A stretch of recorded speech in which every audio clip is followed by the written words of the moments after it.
Esta palabra Dios me la regalaba y creo, Iglesia del Señor, que Dios nos va a hacer mucho bien. El otro día, cuando celebrábamos el culto de domingo, yendo para casa, en el viaje, en el trayecto, Dios ponía un texto y yendo de camino, tío Julio, ese texto de la palabra se lo compartía a la pastora en el camino, porque no me callo, gloria a Dios, ni en el viaje.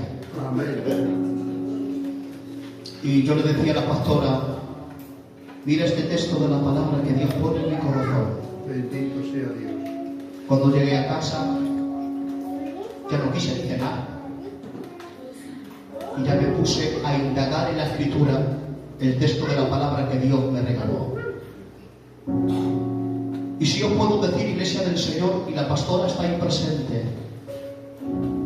este tema de la palabra, aparte de muchas horas que me ha costado, que lo comencé ese domingo hasta el día de ayer, en mi vida he orado tanto, Denis. Santo eres Dios de la gloria. He orado tanto a Dios por este tema de la palabra, que hay más horas de oración que de búsqueda y de indagación en la Biblia. Libro de Jeremías, capítulo 25. En este capítulo contemplamos una de las escenas más solemnes de toda la palabra. Jehová Dios levanta su voz contra su propio pueblo de Israel. El juicio de Dios no comienza con las naciones paganas, comienza con Jerusalén, la ciudad que Dios había escogido.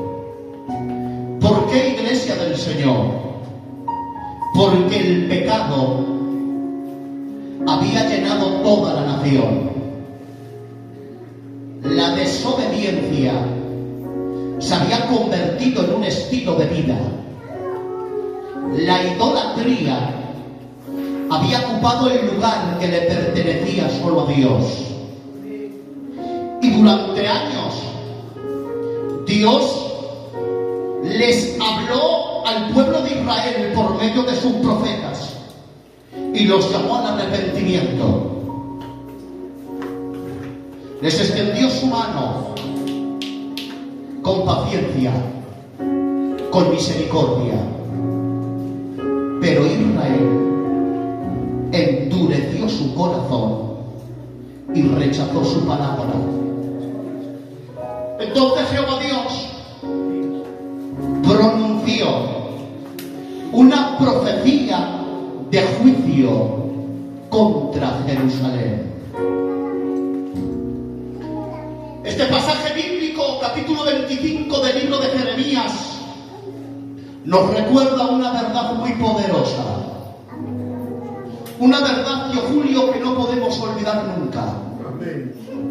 Dios es inmensamente misericordioso. Amén. Pero su misericordia no debe de confundirse con la tolerancia al pecado. Nuestro Dios perdona al que se arrepiente, restaura al que se vuelve a Él, levanta al que se humilla delante de su presencia. Amén. Su gracia es abundante, su amor es infinito, pero el mismo Dios, atención, que abraza al pecador arrepentido, también es el mismo Dios que juzga al pecador que persiste en su rebeldía. Santo eres Dios de la gloria. Perdónenme, Iglesia del Señor, que lo diga así. No podemos predicar solamente de un Dios de amor y olvidarnos que también es un Dios santo. No puedo predicarles únicamente de la gracia y callar gloria a Dios acerca de su justicia.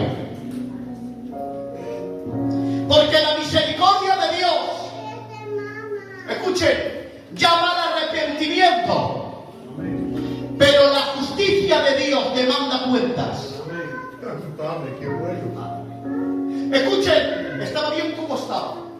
Dios de la gloria, mi alma te alaba. Escuchen, Dios espera, Dios advierte, Dios exhorta, Dios llama con paciencia, pero llega un momento en que la paciencia de Dios da paso al juicio.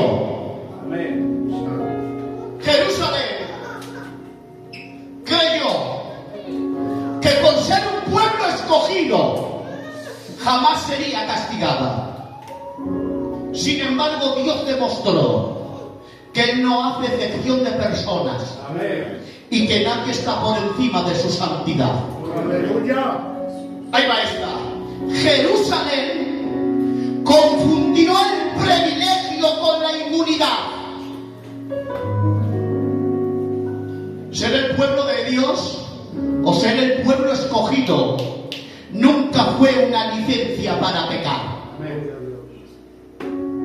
Iglesia del Señor, aprendamos esta gran lección. Ser hijos de Dios. Lo digo otra vez, ser hijos de Dios no nos da el permiso para vivir como queramos. La gracia de Dios no es una licencia para pecar. No confundas la gracia con indulgencia, con desenfreno. Ser hijos de Dios no nos da licencia para hacer lo que queramos, sino el compromiso, gloria a Dios, de hacer su voluntad. El privilegio de conocer a Dios no nos exime de obedecerlo, al contrario, nos hace más responsables delante de Él. Porque el Dios de la Biblia, justo, es un Dios de amor. Y nos gusta predicar mucho del Dios que es amor. Pero nos olvidamos de que también es un Dios de fuego consumidor. Predicamos mucho del Dios de la misericordia, pero nos olvidamos que también es un Dios de justicia. Predicamos mucho del Dios que perdona, pero también tenemos que recordar que es un Dios que juzga. Predicamos mucho de un Dios que salva, pero también nos olvidamos de que Dios es un Dios que al que persiste en su rebeldía lo enjucia. La misericordia de Dios tiene un propósito: conducirnos al arrepentimiento. Pero si despreciamos la misericordia, inevitablemente, escuchen, tendremos que enfrentarnos al juicio de Dios. Gloria a Dios. Y eso es lo que pasó con Jerusalén. Contextualizando un poco y resumiendo un poco, el libro de Jeremías capítulo 25 dice Jehová: por cuanto no has escuchado mis palabras y no has atendido mis mandamientos, dice Dios, esta tierra, Jerusalén, será puesta en ruina y también en espanto, por lo cual serviréis a la nación de Babilonia durante un periodo de tiempo de 70 años. Y dice Dios: yo pondré sobre vosotros escarnio, y por burla seréis, y en desolación perpetua estaréis. Y ahora dice Dios, en el versículo número 10, dice la palabra: yo haré que desaparezca de entre vosotros la voz del gozo, la voz de la alegría, la voz del novio, la voz de la novia. Haré que desaparezca la luz de vuestras lámparas y el ruido de los molinos. Impresionante. Haciendo una breve exégesis de lo que había acontecido en capítulos anteriores, vemos como el pueblo de Israel había corrompido su verdadera adoración. Permítanme hacer esta expresión: habían pervertido el culto que debía de ser exclusivo para Jehová, lo habían pervertido.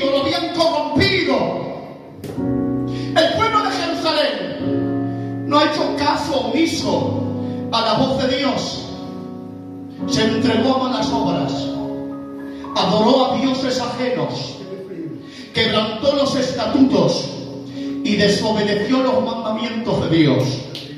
Y como consecuencia de esta rebelión, Dios trae un juicio sobre ellos. Gloria a Dios. Sin embargo, Dios es tan grande que les da la oportunidad de arrepentirse, pero ellos no quieren.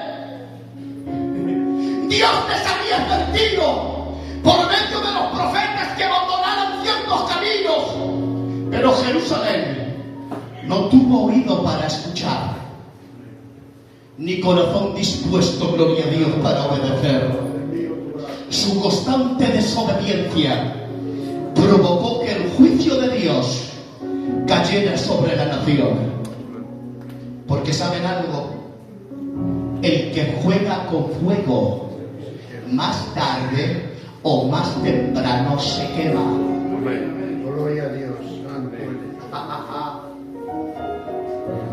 Fue entonces cuando el profeta Jeremías comienza a proferir el juicio y dice: por cuanto no habéis escuchado mis palabras y no has obedecido a mis mandamientos, yo haré que se levante contra Israel, contra Jerusalén, el rey de Babilonia, Nabucodonosor. Por cuanto fuiste rebelde, dice Dios. ¿Qué malo es la rebeldía? Por cuanto fuiste desobediente, serás subyugado durante un periodo de tiempo de 70 años. Y ahora dice Dios: yo voy a quitar de entre vosotros la voz de la alegría. Dice: la voz del gozo, las sirenas de las bodas. Yo haré que desaparezca de entre vosotros la luz de la lámpara y el ruido de los molinos. Yo voy a comenzar ahora por el final y después terminaré por el principio, si me da tiempo. Hoy vamos a hacerlo al revés. Miren, dice Dios: yo haré que desaparezca el ruido del molino. La pregunta que yo me hacía, Denis, porque soy muy raro: ¿qué importancia podía tener escuchar el ruido del molino para que Dios lo quitara? ¿Qué relación? Escuchen, iglesia, estos niños que se detengan, si no los echo para afuera todos. ¿Qué relación tenía ese sonido con el pecado de Jerusalén? ¿Qué tenía que ver que quites el ruido del molino con la desobediencia de Jerusalén? ¿Qué podía haber de espiritual en aquel ruido? Y me puse a estudiar. Y cuando el Espíritu Santo me abrió los ojos espirituales, Aleluya. me di cuenta que estas palabras encierran una de las sentencias más terribles que hay en la Biblia. Mi alma te alaba. Sí, ¿por qué? Mientras el molino sonara, había pan sobre la mesa. Aleluya. Mientras las piedras del molino trabajaban, el pan estaba asegurado. El molino en marcha era señal de alimento. Pero cuando el molino callaba, cuando se silenciaba el ruido del molino, el hambre entraba por las puertas de Jerusalén. Cuando Dios le decía al pueblo: os voy a quitar el ruido del molino, lo que en realidad le estaba diciendo: Jerusalén, a causa de tu desobediencia, os voy a quitar el pan. Os voy a quitar el sustento. Os voy a quitar la provisión. Cuando el molino dejaba de sonar, es porque el trigo se había terminado. Y cuando el trigo se terminaba, la mesa quedaba muy vacía. El silencio del molino era más aterrador que su propio ruido. Imagínense una ciudad donde todos los días se escuchaban decenas de piedras golpeando, pero de repente, un día, todos quedan en silencio. Ningún molino, ninguna piedra. El silencio anunciaba una tragedia. El hambre había llegado. No hacía falta que nadie lo dijera. El silencio del molino era más que suficiente para poder anunciar a Jerusalén de que el juicio de Dios había llegado. Gloria a Dios. No hizo falta un trueno, ni tampoco que cayera un gran relámpago. El silencio del molino anunciaba que Dios ya había comenzado a juzgar a su pueblo. El ruido del molino era el sonido justo de la provisión de Dios. Era el sonido del sustento. Era el sonido de una mesa preparada. Era el sonido de una madre alimentando a sus hijos. Era el sonido de la misericordia. Por eso, mientras el molino sonara, Israel sabía que Dios lo seguía proveyendo. El ruido del molino, estudiando un poco de historia, era el que sucedía cuando se elaboraba el pan.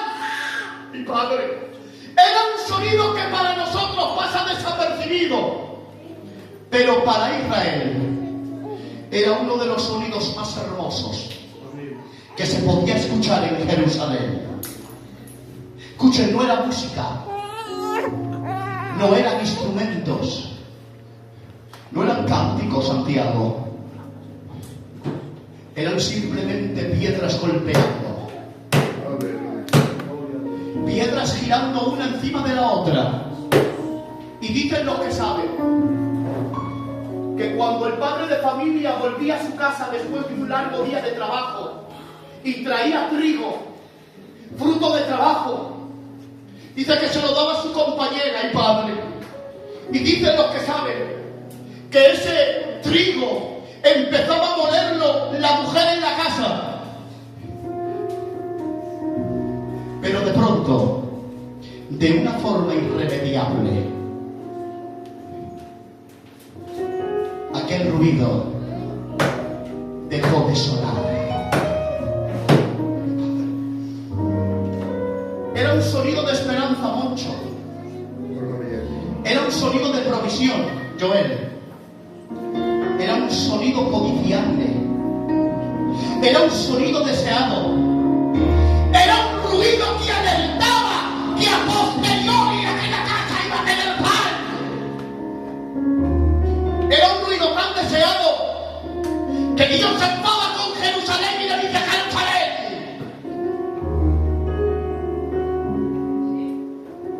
no solo os voy a quitar las cosechas, no solo va a venir la escasez. Dios utilizó una expresión más dolorosa: yo voy a hacer que desaparezca de entre el pueblo el ruido del molino. Y cuando Jerusalén escuchaba estas palabras, no sabía dónde meterse justo. Jerusalén temblaba, porque sabía perfectamente que si el molino dejaba de sonar, ya no habría harina. Y si no hay harina, no había pan. La desesperación iba a sustituir la fe, y la necesidad iba a reemplazar la paz. Y el hambre, Santiago, convierte a la persona en alguien irreconocible.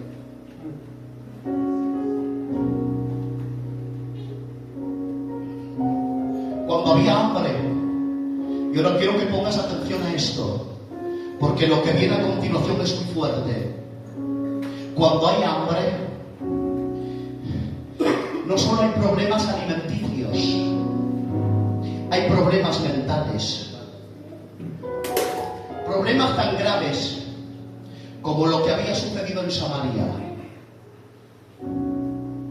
¿Sabéis lo que consiguió el hambre en Samaria?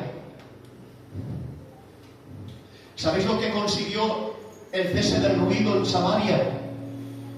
Que el hambre fuera tan extrema que dos madres hicieran pacto para comerse a sus propios hijos. Primero se comieron a uno, lo enseña la Biblia, y luego la otra madre se negó a cocinar el suyo, de tal manera que se pelearon por el niño. Lo que Dios creó para amar ahora servía para sobrevivir. Lo que era impensable se convirtió en algo aparentemente lógico, porque cuando no hay ruido de molino, ¿saben lo que sucede? Que lo que está mal, que lo que es pecado, se crea que es lógico. Lo natural se vuelve en contra natural, porque el hambre altera el juicio. El hambre cambia la mente. El hambre, escuchen, hace que lo lógico, aquello delante de Dios, el Padre, sea normal. Y eso sucede espiritualmente, Santiago. Cuando deja de haber comunión con Dios, cuando deja de haber oración, cuando deja de haber palabra, cuando deja de haber presencia, entonces ocurre algo peligroso. Lo que antes te hacía llorar, ahora ya no te conmueve. Lo que antes llamabas pecado, ahora lo justificas. Lo que antes rechazabas, ahora lo aceptas. Te enfadas por cosas que no son lícitas delante de Dios. Te irritas con el pastor. Te enfadas con los siervos porque no hacen lo que tú quieres.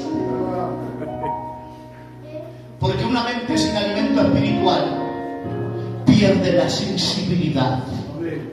Una iglesia sin pan termina discutiendo por cosas que no tienen valor. Aleluya. Es al igual que en Samaria.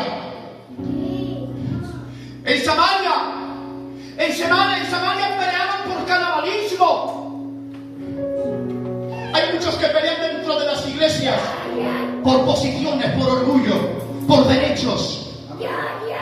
Pero ¿sabes algo? Sube la melodía. Es el momento. Es el momento de tener alimentado el corazón. Amén. En cierta ocasión Cristo tuvo que decir: yo soy el pan de vida.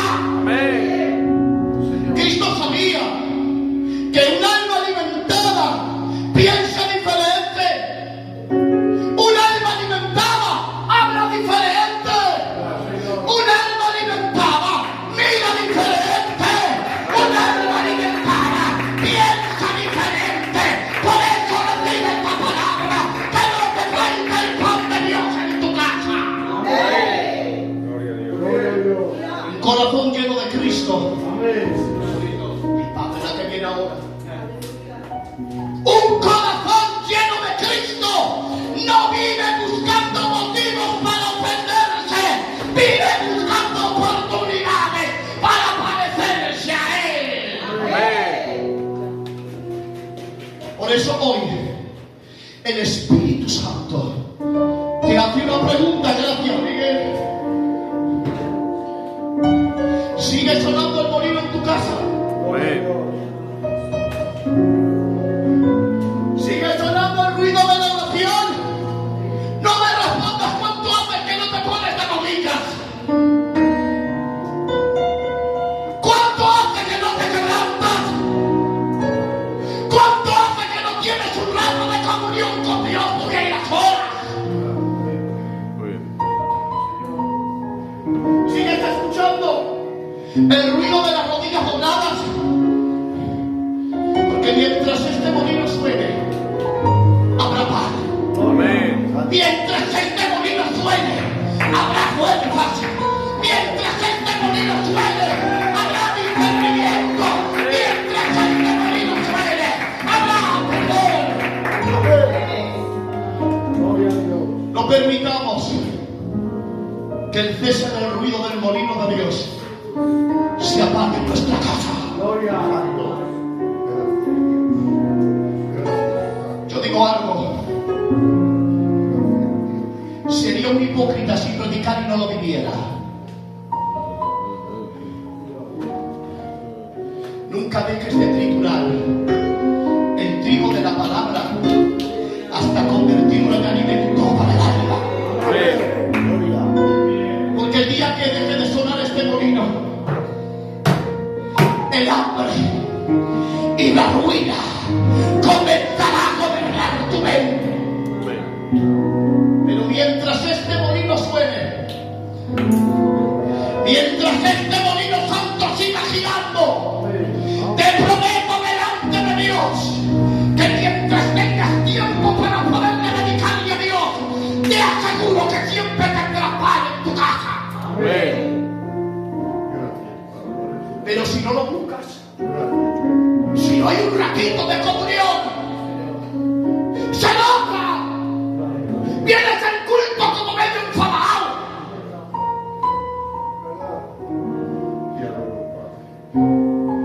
Vienes tenso.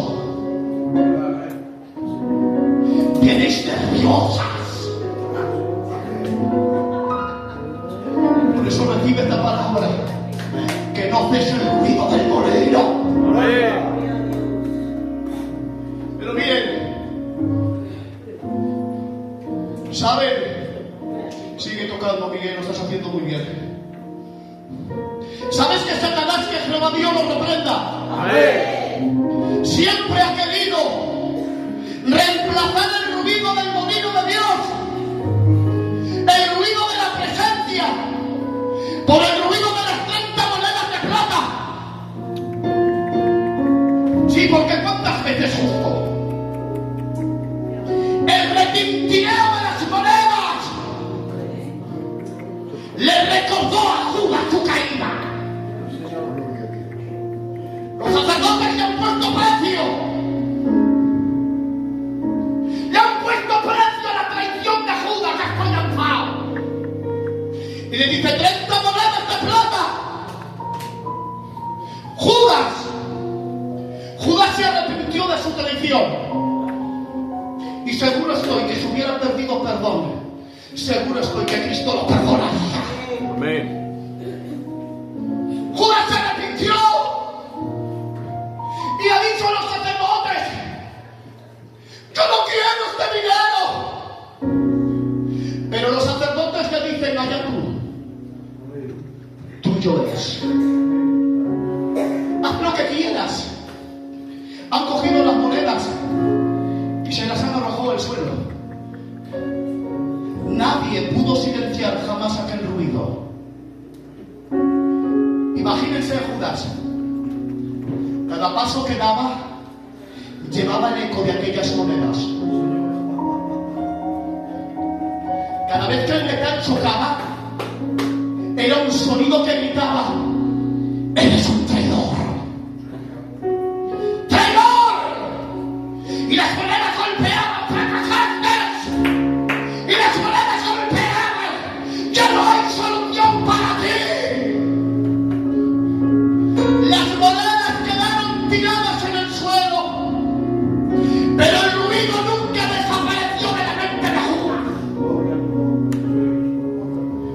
Aquel tintineo siguió resonando en la mente de Judas. Era el ruido del fracaso. Era el ruido de la culpa. Era el ruido de la condenación. Y como no pudo silenciar aquel ruido, decidió quitarse la vida. Porque así trabaja el enemigo. Él quiere que el último ruido que escuches sea el de tu caída. Pero hoy el Espíritu Santo viene a interrumpir ese ruido. Hoy Dios le habla al fracasado.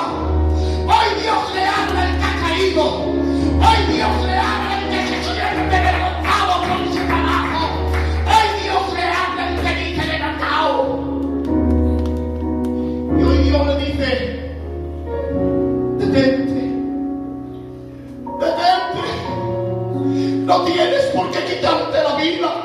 No levantes el cuchillo como lo hizo Abraham en el monte del Moriah. No tienes por qué matar a Isaac. No sacrifiques tus sueños por un mal momento. No mates tu esperanza porque hayas tenido una tarde mala, No entierres tus propósitos porque hayas tomado una mala decisión. No tienes que perder las ilusiones porque hayas tenido una mala tarde. ¿Por qué, pastor? Muy fácil. Porque hay un ruido detrás de mí. Hay un ruido detrás de tus espaldas. Es un carnero entregado entre los alfares del Goliat. Dios ya tenía preparado un carnero. Y cuando Abraham se volteó, entonces se escuchó otro ruido. Era el ruido de un carnero enredado entre los zarzales. Mientras Abraham lloraba por lo que iba a perder, Dios ya había preparado la provisión. Recibe esta palabra de parte de Dios. Ay, Padre, recíbela. Vuélvete, date la vuelta, porque detrás de ti todavía resuena el ruido de la misericordia. Detrás de ti todavía se escucha el eco del perdón, mientras el sonido de la gracia siga sonando, todavía hay esperanza. Amén. Hay un cordero que decidió quedarse entre las espinas del Calvario. Gloria a Dios. Para que tú fueses libre. Amén. Amén. El Cordero de Dios prefirió las espinas que atravesaran su cabeza, prefirió escuchar el martillo y los clavos, prefirió cargar una cruz para que nunca tuvieras que ser definido por el ruido de tu fracaso. Muy bien. En el Calvario hubo otro ruido. Gloria a Dios. Era el ruido de los clavos atravesando sus carnes. Amén. Gracias. Aleluya. Era el ruido del martillo golpeando. Gloria a Dios. Era el ruido del velo rasgándose en el templo. Era el ruido más adelante de una piedra removida. Y ese ruido es más poderoso, Moncho, que las 30 miserables monedas de plata de Judas.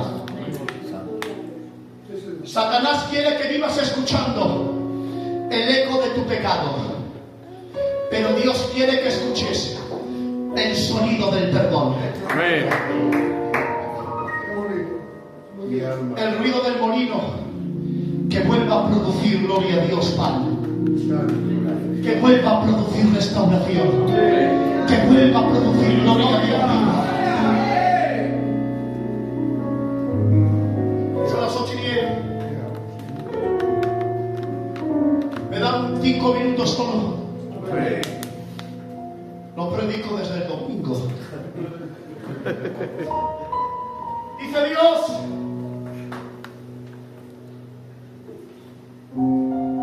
yo haré que desaparezca Jerusalén la voz del novio y la voz de la novia.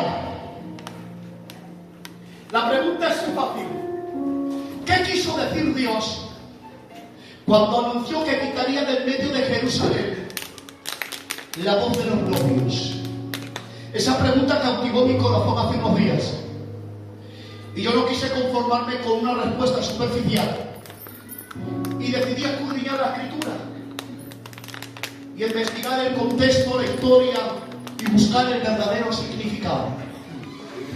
Y después de meditar y reflexionar durante horas, escuchen, pude sacar mi propia conclusión.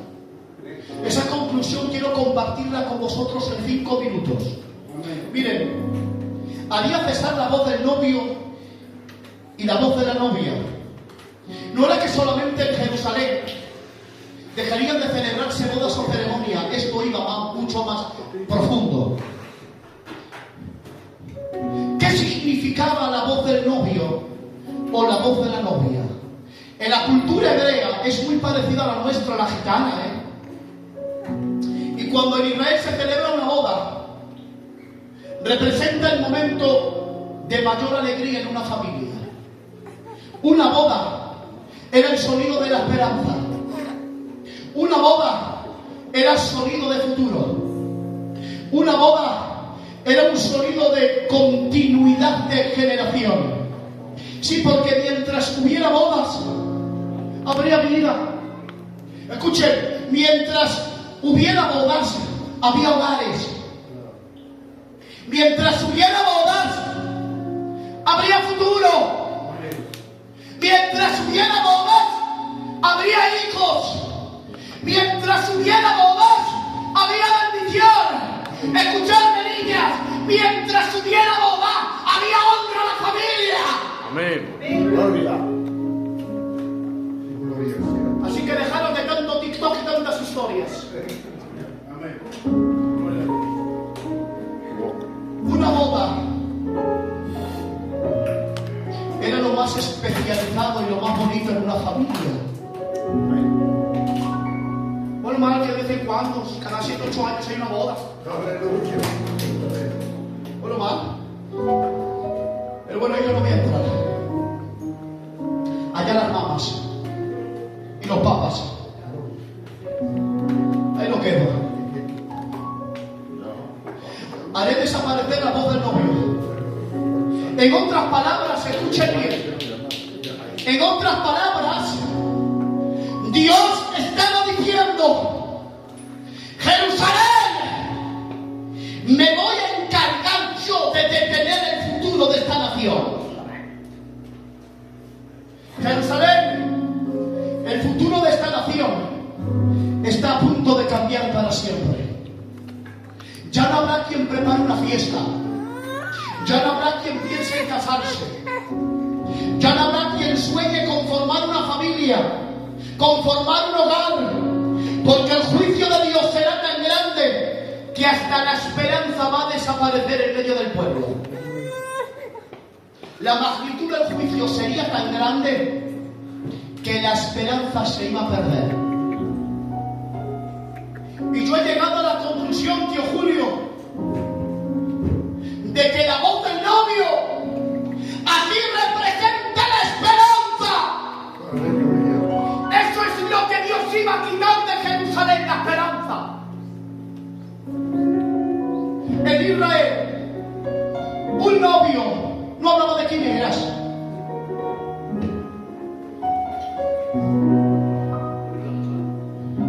Lo digo, ¿qué más da? Si estoy medio loco. Hay niños que los pides y es mejor tenerlos solteros que pedidos, porque pedido te busca mucho compromiso. Nada más que estás matando como los consuegros. Un novio no hablaba de ruinas, no hablaba de guerras, no hablaba de desgracias. Un novio hablaba de construir una casa. Aleluya. Un novio hablaba de formar una familia. Amén. Un novio hablaba de trabajar. Trabajar es bueno. Es mola. Pero hombre, que tu trabajo te quite de las cosas de Dios, entonces ya no es tan bueno. Un novio hablaba de tener hijos. Hablaba de proyectos. Hablaba de herencia. Y cada palabra que pronunciaba el novio anunciaba una cosa: tengo esperanza. Amén. Gloria a Dios. No, hay pocos solteros en Elías. Elías, escucha, cariño, si me he casado yo, te doy mi palabra que tú para que te cases.